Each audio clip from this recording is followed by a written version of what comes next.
নমস্কার দিদি, আমি এক প্রত্যন্ত গ্রাম থেকে এসেছি। আজ আমার জিরো থেকে হিরো হওয়া এবং হিরো থেকে আবারও জিরো হওয়ার কাহিনী তোমাকে শোনাতে এসেছি। দিদি, ছোট থেকে আমার স্বপ্ন ছিল আমি বড় হয়ে টিচার হব, কিন্তু স্কুলের এক্সামে আমি চিটিং করতাম বলে আমাকে সবাই চিটার বলতো। কিন্তু সেই চিটার কি করে টিচার হলো সেই গল্পই আজকে শোনাবো। দিদি, আমার অনেক কষ্টের জীবন ছিল। খাওয়ার জন্য ঘরে টাকা ছিল না, কারণ সব টাকা তো আমরা ব্যাংকে রাখতাম। তো ফাইনালি ব্যাংক থেকে টাকা তুলে ঘুষ দিয়ে অনেক কষ্ট করে ওই চাকরিটা পাই। সবাই ভাবে যে ঘুষের চাকরিতে নাকি কষ্ট নেই, কিন্তু তারা তো জানে না ব্যাংকের লাইনে দাঁড়িয়ে অতগুলো টাকা তোলা কত যে কষ্টের। সেটা দিদি আমি ছাড়া আর কেউ জানে না।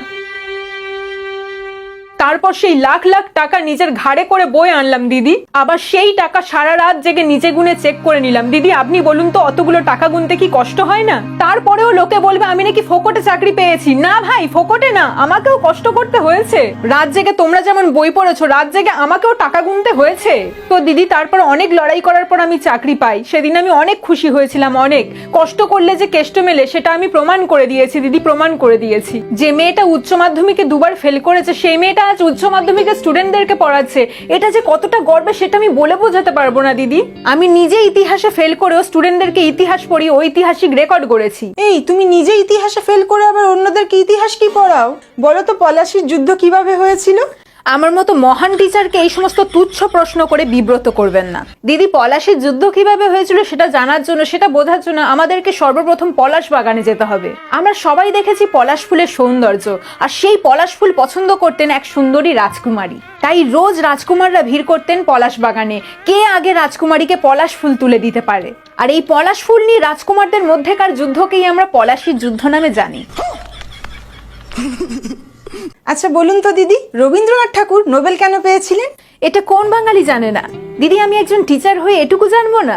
আসলে রবি ঠাকুর কদবেল একেবারেই পছন্দ করতেন না, এমনকি বেল ফুলও পছন্দ করতেন না। আর শুধু তাই নয়, কলিং বেল, সাইকেলের বেল, কোনো বেলই তিনি পছন্দ করতেন না। আর যেহেতু উনি কোনো বেলই পছন্দ করতেন না, তাই ব্রিটিশরা ওনাকে নো বেল দিয়েছিলেন।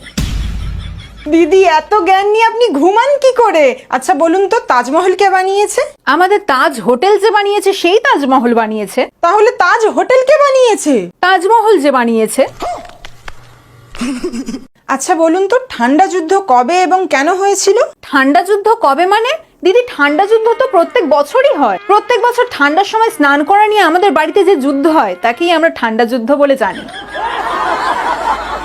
গান্ধীজির ডান্ডি মাছ সম্পর্কে কি জানেন বলুন? এটা তো খুবই সিম্পল দিদি। আমরা সবাই জানি গান্ধীজি সচরাচর নাচতে পছন্দ করতেন না, কিন্তু এক সময় মার্চ মাসে তিনি ডান্ডিয়া নাচেন। হ্যাঁ, সাধারণত ডান্ডিয়া ফেস্টিভ্যাল অক্টোবরে হয়, নবরাত্রির সময়। কিন্তু গান্ধীজি যেহেতু মার্চ মাসে ডান্ডিয়া নেচেছিলেন, তাই সেটাকেই আমরা ডান্ডি মাছ হিসেবে জানি। দিদি, গান্ধীজির সম্পর্কে তো আপনি বিশাল জানেন দেখছি। আচ্ছা, গান্ধীজির লবণ সত্যাগ্রহ সম্পর্কে কি জানেন? আসলে গান্ধীজি একবার খেতে বসেছিলেন, কিন্তু আশ্চর্যজনকভাবে খাবারে লবণ কম ছিল, তাই তিনি লবণ খোঁজার উদ্দেশ্যে বেরিয়ে পড়েন। এবার আমাদের বাড়িতে লবণ ফুরিয়ে গেলে কি করি? পাশের দোকান দিয়ে লবণ কিনে আনি। কিন্তু গান্ধীজি তো আমাদের মতো ছিলেন না, তিনি তো মহাত্মা, মহান তার হৃদয়। তিনি চাননি সামান্য লবণের জন্য দোকানদারকে বিরক্ত করতে, তাই তিনি লবণ খুঁজতে খুঁজতে নতুন এক গ্রহে পৌঁছে যান, আর সেখানে সত্যি সত্যি লবণ খুঁজে পান। আর তাই জন্যই তিনি সেই গ্রহের নাম দেন লবণ সত্যগ্রহ। আর আমরা যে এই টাটা কোম্পানির লবণ খাই সেটাও কিন্তু ওই লবণ সত্যগ্রহ থেকেই আসে।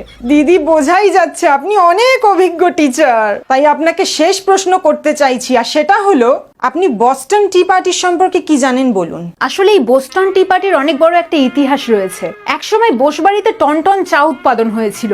সেখানে black tea, green tea, milk tea, lemon tea, সব ধরনের চায়ের ব্যবস্থা ছিল। আর সেই চা পার্টিতে গান্ধীজিও উপস্থিত ছিলেন। আর গান্ধীজি সেই চা খেয়ে এতটাই মুগ্ধ হয়েছিলেন যে বোসবাড়ির চা উৎসবকে তিনি বোস্টন টি পার্টি হিসেবে নামকরণ করেছিলেন।